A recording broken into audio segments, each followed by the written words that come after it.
আসসালামু আলাইকুম, welcome to মাশফিয়া cooking recipe.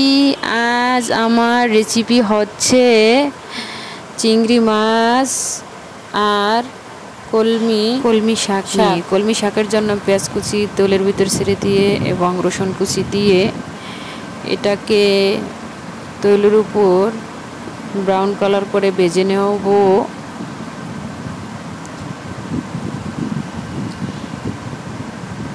কয়েক টুকরা কাঁচামরিচ এর সাথে দিয়ে ভালোভাবে নেড়েচেড়ে নিতে হবে এবং হাফ কাপ চিংড়ি মাছ এর ভিতরে দিয়ে দেব।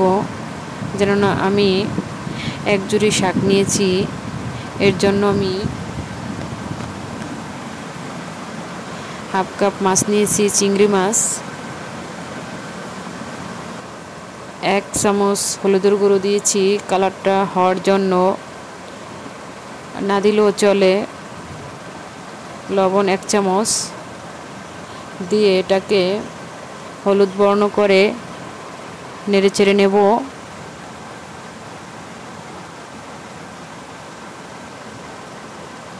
কেটে রাখা এক জুড়ি শাক এর ভিতরে দিয়ে দেব।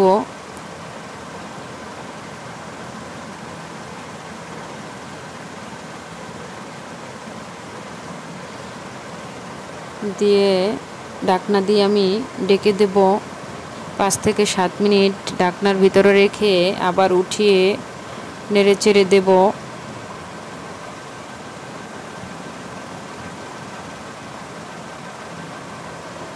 কলমি শাক সবার একটা পছন্দের শাক।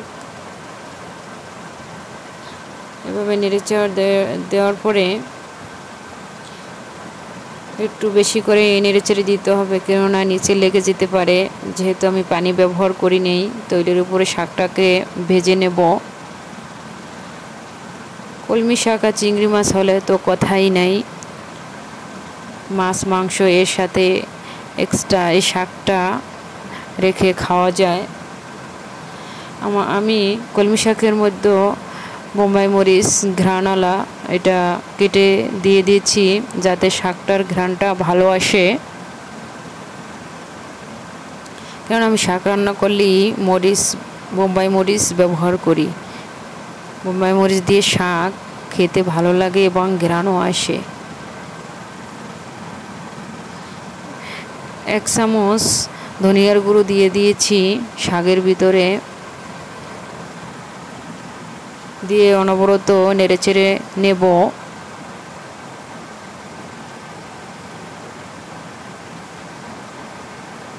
এক পর্যায়ে শাকের কালারটা যখন কালো কালো বর্ণ হবে, তখন ভাবতে হবে যে আমার শাক হয়ে গেছে। দেখেন আমার শাকটা এক পর্যায়ে হয়ে গেছে। এখন আমি পরিবেশন করে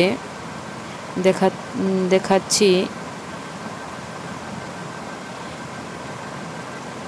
যারা আমার ভিডিওটি দেখছেন তারা আমার চ্যানেলটি সাবস্ক্রাইব করে পাশে থাকবেন। সকলকে ধন্যবাদ। আল্লাহ হাফেজ।